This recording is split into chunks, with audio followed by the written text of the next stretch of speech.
Small renal masses in the octogenarian. Here we have it, Mahdi. He's a surgeon. He likes to use his toys. He likes to do partials. He likes to intervene. And he does it very well. You've seen those videos. He's an excellent surgeon.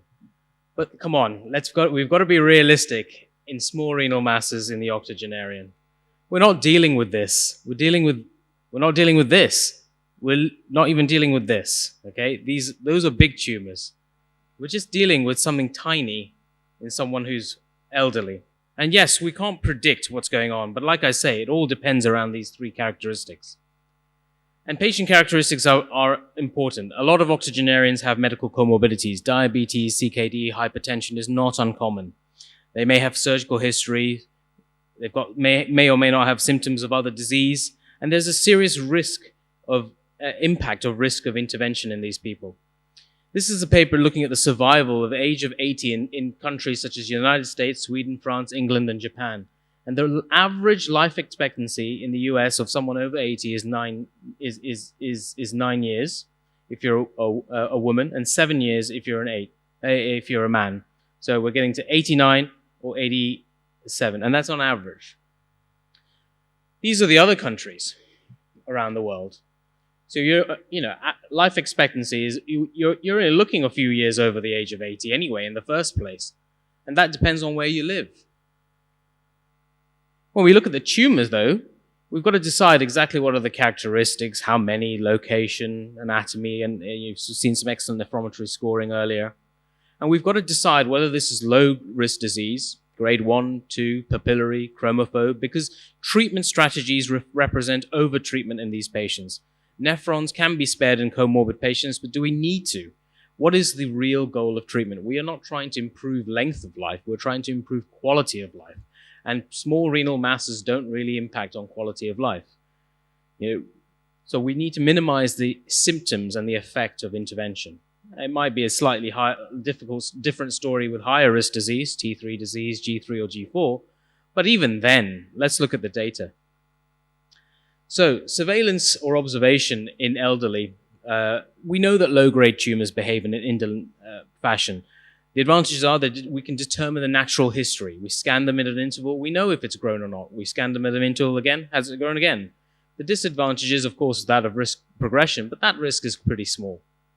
Great paper by Mike Jewett in European Urology. This is one of the seminal papers that look at active surveillance. Incidental tumors are found in sick patients because they're being scanned for all sorts of reasons. Metastasis is very rare for tumors which are less than 4 centimeters in size, and 30% of these masses can be benign in the first place, so there was no need to treat them. Many of these small renal masses are very slow growing. The average growth rate is almost a minimally, 1 to 2 millimeters a year. This isn't going to kill the elderly individual. So here we go, a plot showing the average tumor growth rate is very small as age goes on and time goes on. Even if you're biopsy-proven renal cell carcinomas, the metastatic rate is incredibly low, less than 1%. Biopsy-proven benign tumors seem to grow at the same rate as malignant tumors, so biopsies are important in identifying it.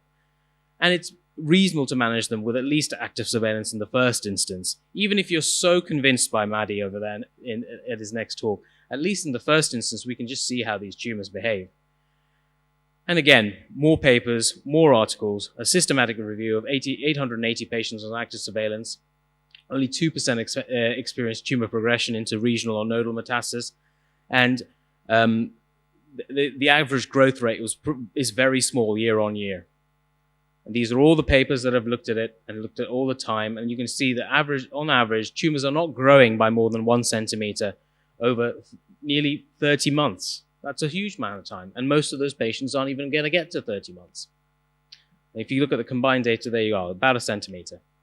So the majority of the lesions which do progress have clear cell histology and higher grade, but all the lesions that are associated with metastatic disease are well over 30 centimeters. And up to 30% of these don't even grow at all.